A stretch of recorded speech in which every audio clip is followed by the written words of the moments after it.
intentar que es anessin aproximant les posicions sobretot de treballadors i empresa, que són els que han d'arribar a acords i han de resoldre aquesta situació. Per altra banda, també ens hem multiplicat amb reunions amb els delegats sindicals del comitè d'empresa, reunions fins a altes hores, escoltant les seves legítimes reivindicacions i valorant com es pot dinamitzar o mediar en aquest punt on l'Ajuntament és un tercer de bona fe, com deies, és un ens perjudicat, juntament amb els seus ciutadans que estan patint aquesta vaga d'escombraries i que fa que no només veiem una acumulació de molta brossa en els carrers, sinó que a més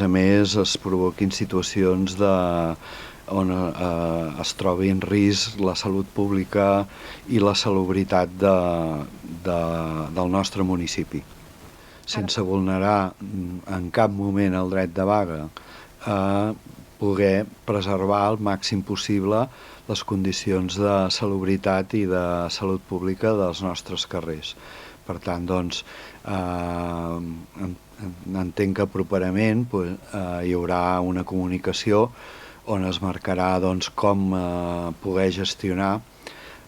organitzadament aquesta situació i evitar aquests riscos de salut pública al màxim possible. En principi, les previsions, tal com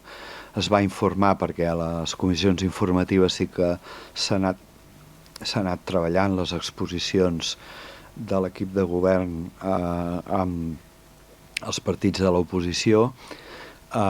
i la resta de partits del consistori. En principi, aquest any és un any de puja de les taxes. Tots sabem la conjuntura econòmica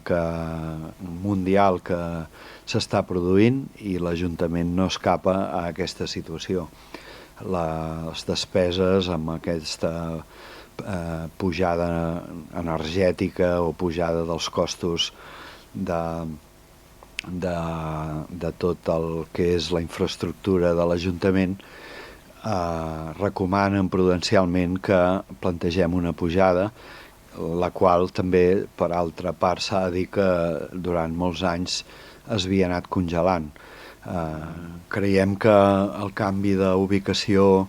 va permetre valorar unes possibilitats d'un nou escenari molt diferents i que han donat, jo diria, vida als formats de la fira, del cabàtàs, que dona les possibilitats de combinar la música amb la fira de degustació i que, a més, dona una possibilitat d'acollir a una gran quantitat de persones. Aquest era un dels punts que més volíem comprovar, però que ha tingut finalment una confirmació, pot acollir a una gran quantitat d'assistents a la vegada, com s'ha pogut veure, i també contents veient que els propis participants de la Fira del Cava,